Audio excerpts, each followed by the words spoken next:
Special edition of Leading the Charge pre-draft special. We'll actually have a pre-draft special that airs right before the actual draft, whatever that date is, April 25th. We're 2 weeks away from the NFL draft. There's a lot to talk about. Howard Simon, Matt Bove, Joe Buscaglia. I don't know why I went in that order. I don't know why I went Howard, me, Joe. Normally I go you two and then me. So I don't know. Maybe, Joe, you've just kind of annoyed me lately or something, and subconsciously. It's probably the case. Maybe. I don't exactly know what it is. We're going to talk about the Bills, and then at the end, we're going to talk about Disney World, and we're going to talk about WrestleMania, because I think those are things that we would much rather talk about. But with the Bills specifically, here we are. We're a couple weeks away. They no longer have a number one receiver. They don't even really have a number two receiver. How worried are we? Now, Joe, because I was mean to you, I'll start with you first. Wow. That I would say that if I were a fan, I would not be worried until I needed to be around early September, because if there's one thing that stood out from the post Stefon Diggs press conference from Brandon Beane, it's that he was like borderline defiant that this is not the landing place for them from a roster building standpoint. There's a pretty substantial thing coming up, and that's the NFL draft. And then after that, they get a $10.2 million surplus in cap space as of June 1st to be able to do some other things to their roster. So is it a concern right now? Yeah, if they had to go line up. I mean, having Khalil Shakir and Curtis Samuel and Mac Hollins being your top three, not exactly the most ideal of things. But I think by the end of it, we're going to wind up seeing Shakir and Samuel still being in that wide receiver 2, wide receiver 3, whoever shakes out with that. And then them going to get someone who either will be their one right away or who can develop into their one over time. But how do you find that? How do you find somebody who can take on that number one role right away? Because even if you use a premium draft asset, I don't know if that's fair to assume that. Howard, what do? Do they still go out and sign a veteran? Do they make a trade? I mean, we'll get to the draft specifically, but I don't know who in this draft could immediately become their number one. I was hoping there would be two moves. I really was. When the trade was announced, and I think Joe's right. I think once thank you for not doing this the day of the trade, because there was a lot of cursing. I was really not in a good place. I saw the text, Howard.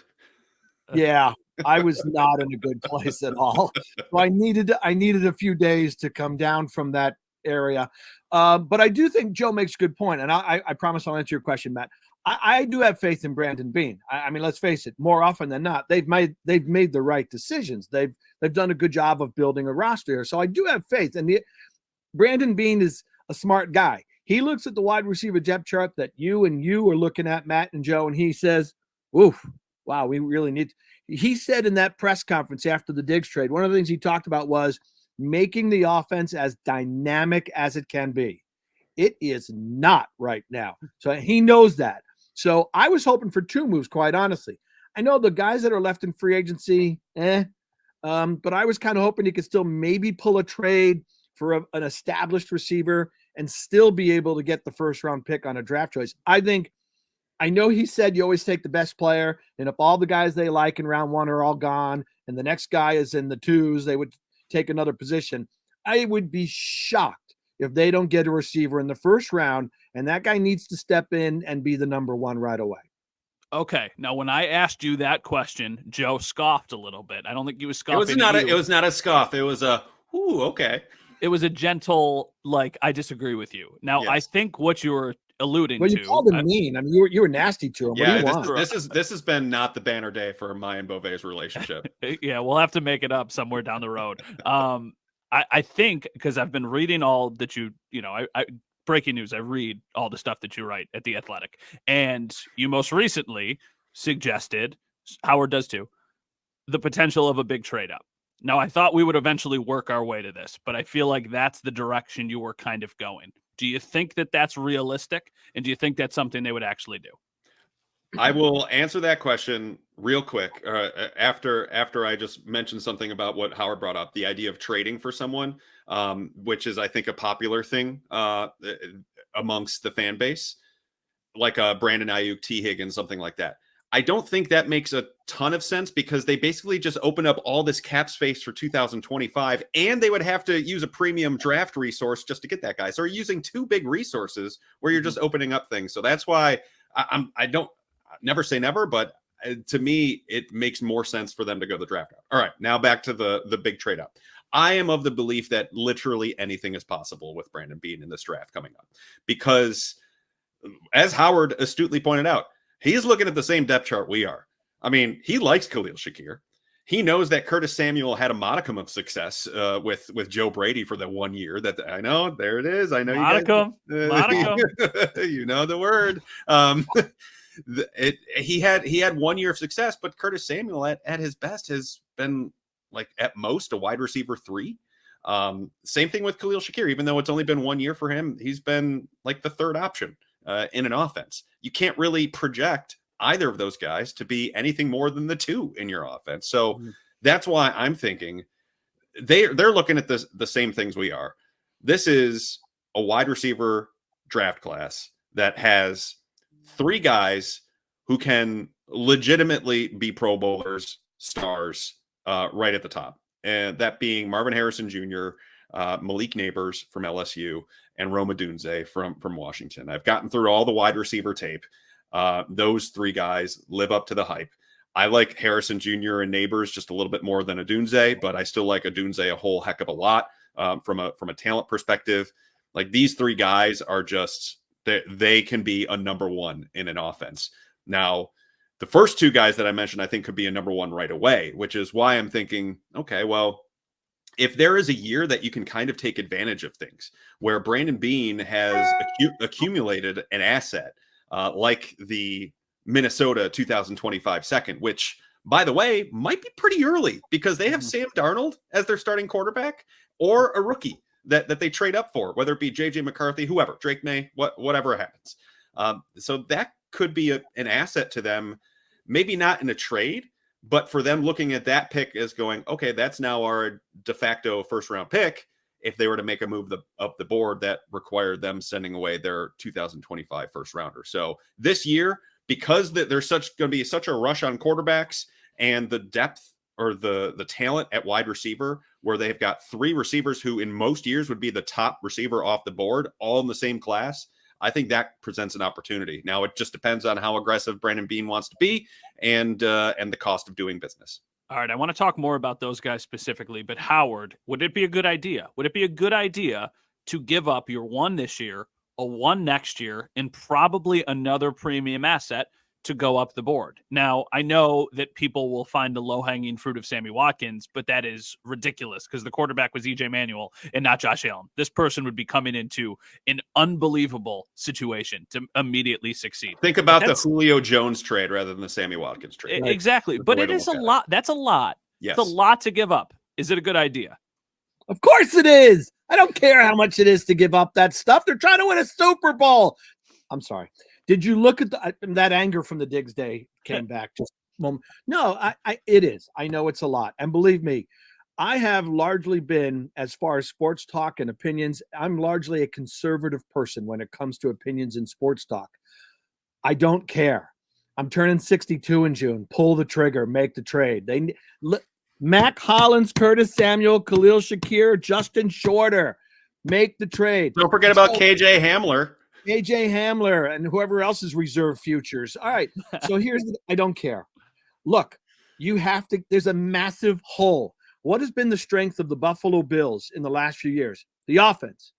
Specifically inside the offense. What is it driven by? The passing game, right? Stefon Diggs left town. How many seasons was he here, guys? 5, 4, 5? 4. He left town top 5 in all the receiving categories in the history of the Buffalo Bills. There's a massive hole that has to be filled.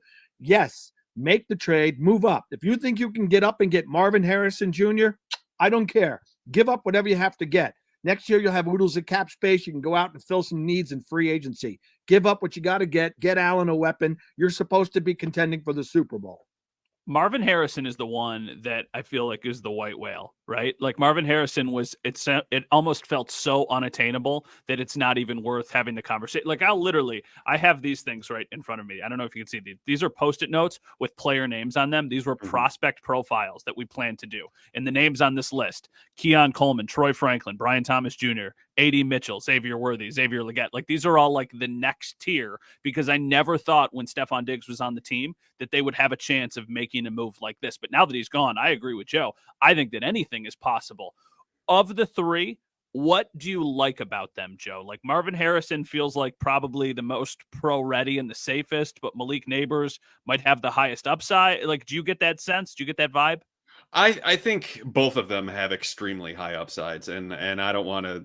I mean, you can argue that the floor on Harrison is higher, that he's probably going to be a locked-in starter no matter what. But I would argue the same about Malik Neighbors. I think the big difference between them is Harrison just has a little bit more size to him, a little bit more physicality to him. I mean, he's I'd have to let me go to my notes real quick. He's 6 foot. He measured in 6'3", 209 pounds. Malik Neighbors was just a shade over 6 feet and 199 pounds. So it's not like a huge difference, but enough where if they have to go up and get it, there's just a little bit. And Marvin Harrison has a little bit longer arms than Malik Neighbors does. But in terms of talent and what they do on the field, like Marvin Harrison can do just about anything on the football field. Same thing with Malik Neighbors. I really like from Malik Neighbors' perspective, because I'm with you. I think Marvin Harrison, he's going to the Cardinals unless the Cardinals trade down, which I don't know. It seems like they're just locked into this rebuild with Kyler Murray, and they want to see if Kyler Murray can make it happen.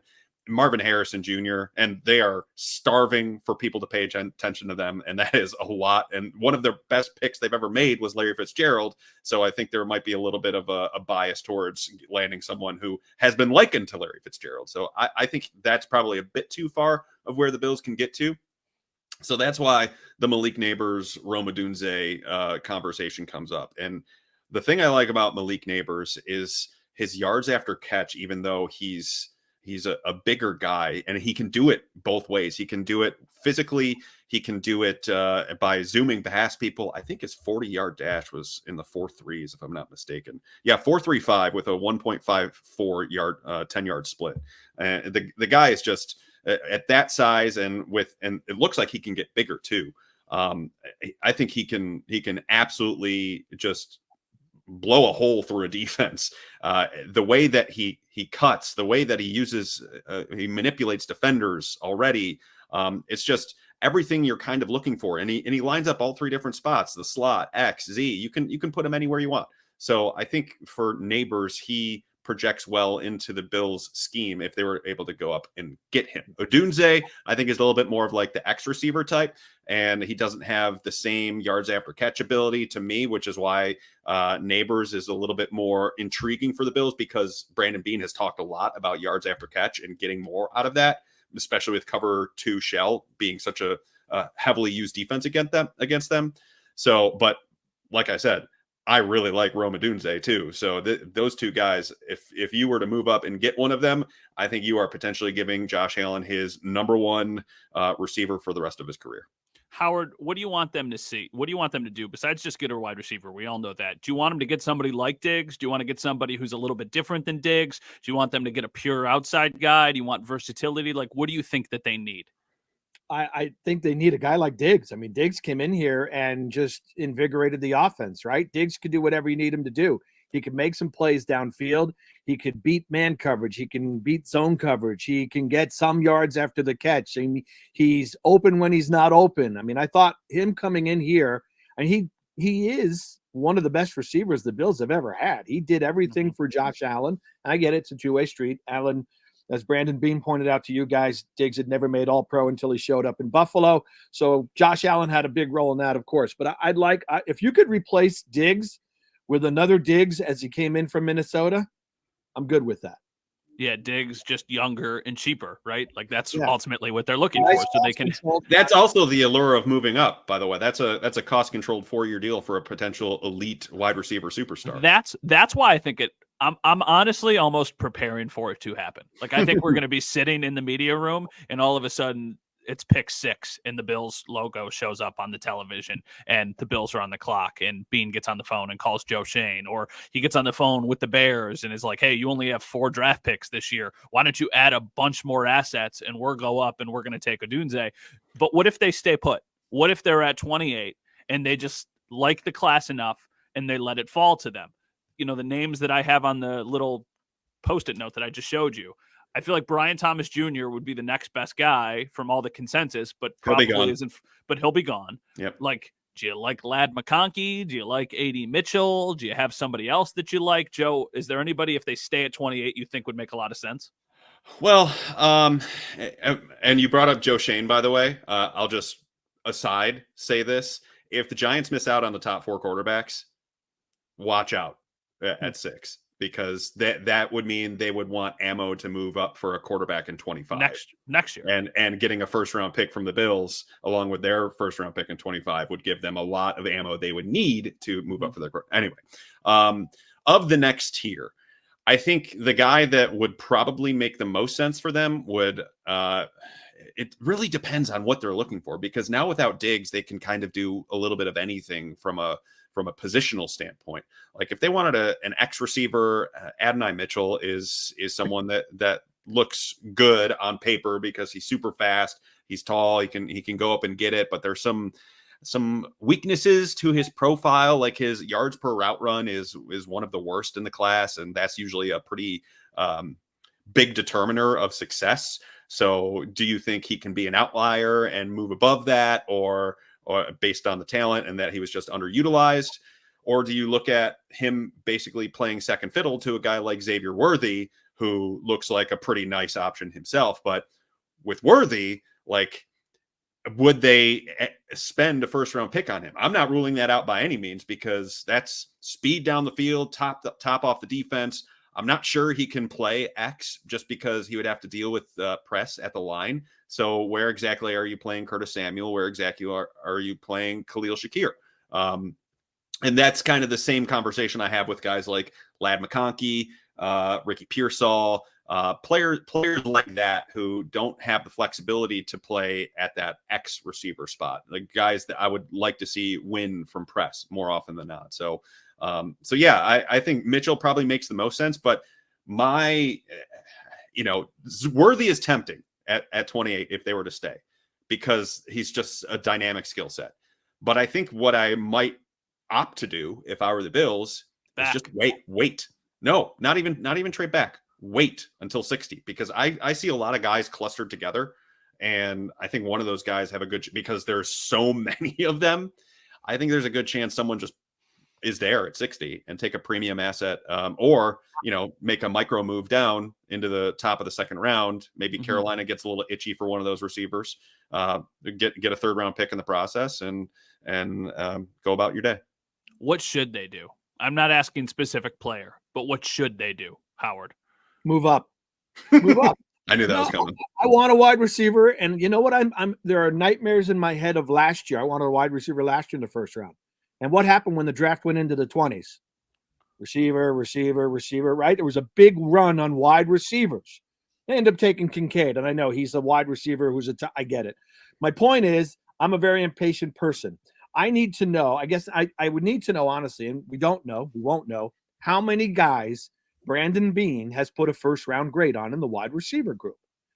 And I would say that if I would do everything in my power if I'm Brandon Beane. Maybe Marvin Harrison Jr. is a pipe dream, guys. You laid out the case for Arizona. But I would do everything in my power to get one of those guys I've targeted as a first-round pick. I wouldn't wait till 28.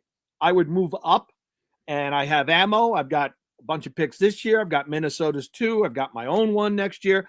I wouldn't wait till 28 because I'm not taking any chances. That's how desperate a need wide receiver is. I would want Brandon Beane to move up and get one of the guys he has as a first-round graded wide receiver.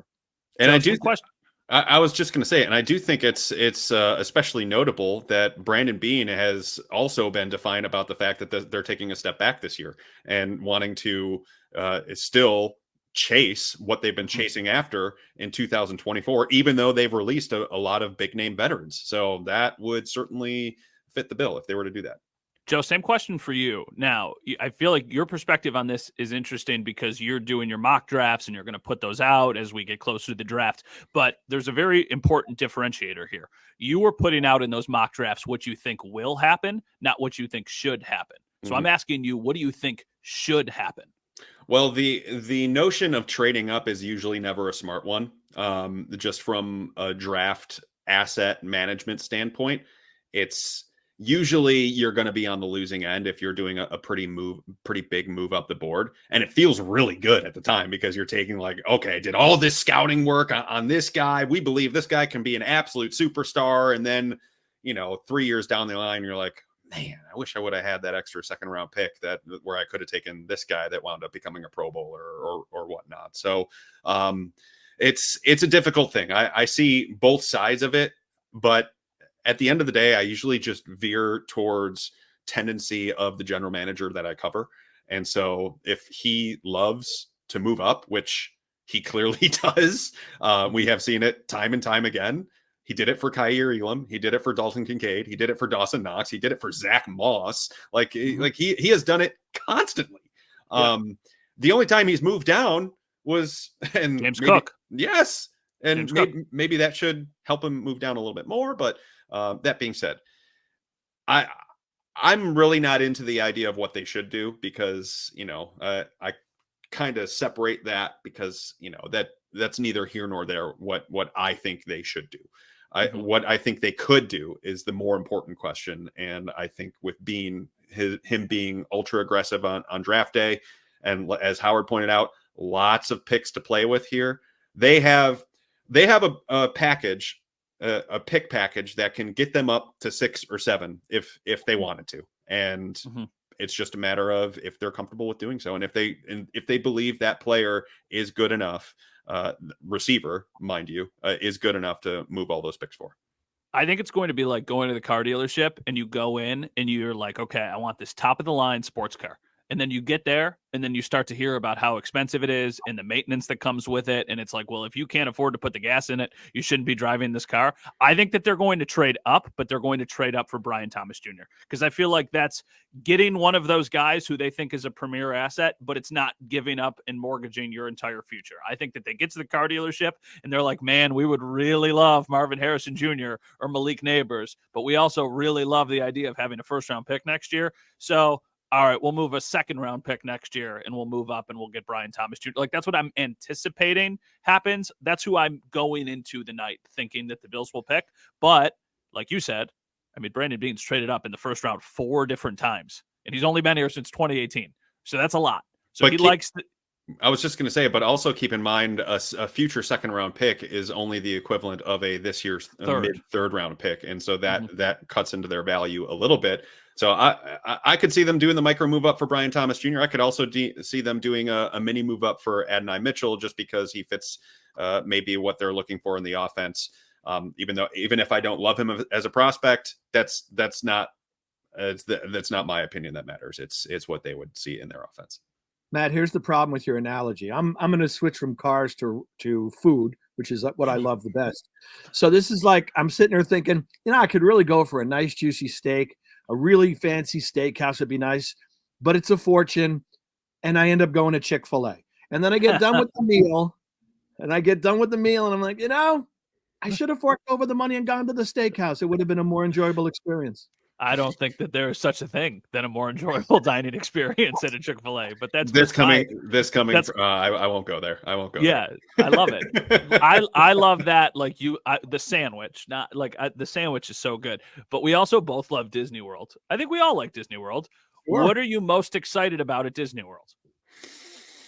I haven't been there since 21, so it's all the upgrades that I have not been there for, like all the rides and stuff like that. So that'll be a pretty good fun little thing.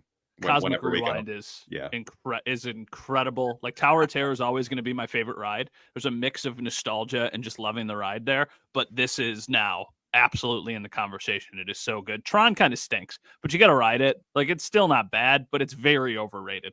Howard, are you happy that Cody finished the story at WrestleMania? Yeah, very much so. I was very much invested in that. I'm good with Roman Reigns. I think he's super cool. I think he's been tremendous.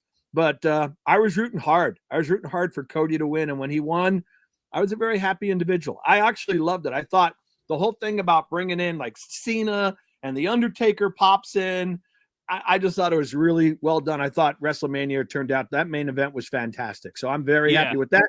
I'm good with Damian Priest. I love The Miz and R-Truth winning the tag team. I thought there was a lot of stuff to like about it. Joe, did you watch WrestleMania? Can't say that I did. He has no idea what I was talking about. Due respect to everyone that commits to it the way that they do. I just I don't have much time for it these days. Unfortunately, you're lying because you could put the baby down and you could watch WrestleMania, which is what you're probably watching film while I'm watching wrestling. So there's the difference. Difference. No, it's probably the NBA, honestly. Yeah, totally fair. Howard, this is the last one. Howard, I just feel like I have to ask because you're here. What do we think of the Sabres? Like, what the heck? I don't know what to think anymore. I really don't. Because I know they're going to figure out what to do about Don Granato. And I was so happy when he got the job, Matt. And, we used to get him on every Tuesday, me and Jeremy on our show. And there were so many things he said philosophically about how to play the game that I loved. And there were so many, of course, it would have been, the bar was set really low. No offense to Granato. Kruger and Housley set the bar very low. But I don't know how Kevin Adams can't help but make a change unless he's going to make a big trade or two. They've got to do something to re-energize the fan base. They've got to do something to get this team back in the playoffs. They've got to do something to help, at the very least, the power play, if not the overall offense. I like their goaltending. I like their top 4 defensemen. If Samuelson could stay healthy, it would be nice. But they've got to have better ranks among the forwards. And I don't know how you bring back the same coach and say, trust us, fans, we know what we're doing. It is just crazy that we're doing this. Somebody tweeted this at me, and it is mind-boggling that the Sabres' last playoff game that they played in, which was 2011, it was April 26th or something, 2011. The Bills drafted Marcel Darius 2 days before that. He's been retired for 4 years. That is the last time the Sabres played in a playoff game, was when the Bills drafted Marcel Darius. I still worked with Howard back then. Yeah, think about that. I had hair. That's how long it's been. Joe, did you see Joe DiBiase's tweet? The last time the Sabres made the playoffs, their games were on Versus. You remember? That was it pre-Outdoor Life Network or after? Anyway, it was OLN to Versus to what? The switch to OLN was really a low point. Yeah, that was the NHL really struggling. Joe, Outdoor Life Network. Joe, how is Victor Wembanyama look? All right, he has the potential to be the best player to ever do it. Ever? I am like telling Jordan, you. LeBron. If he stays healthy, guys, he almost had a quadruple double a week ago. He's 20. He is 20. Wow. He changes the geometry of the game. He's been shooting nearly 40% from 3 over the last month and a half. He rebounds. He shoots threes? He makes almost 40% of them over the last month and a half. That's crazy. He's ridiculous. He has the handle of Kevin Durant in a 7'4" frame. Woo. He is an absolute freak of nature. He is so much fun to watch. Last night, I checked in the third quarter. He had 6 blocks. Like this, the guy is just, he's different, and he's going to get a quadruple double before too long. It's probably going to happen next year if it doesn't happen in one of the final 4 games this year. Like this guy, he has all the chances to be one of the best to ever do it, and maybe the best to ever do it. And that's generational is the word, no doubt about it. I've had people who are doubters text me like, "Hey, I think you were right about Wembanyama," and these are people who know what they're talking about too. So yeah, Wembanyama, very fun time to be a Spurs fan. All right, so Joe Buscaglia, you can follow all of his coverage on football. Not on the Spurs, even though I have lots of basketball takes. Yeah, all of his coverage at The Athletic leading up to the draft. Howard Simon, he's doing a bunch of stuff right now, buys-ins, local colleges, leading the charge, obviously. We will have a draft special for you before the draft on ABC, the night of the draft, April 25th. So the 3 of us will be back together then. If I text you again, Howard, it means there's been a massive move that has been made by the Bills. No, so for the sake of you or your boss, not for the sake of our friendship, but for the sake of, I think, the fan base, I will talk to you guys in a couple weeks. Bye, boys. Bye, everybody.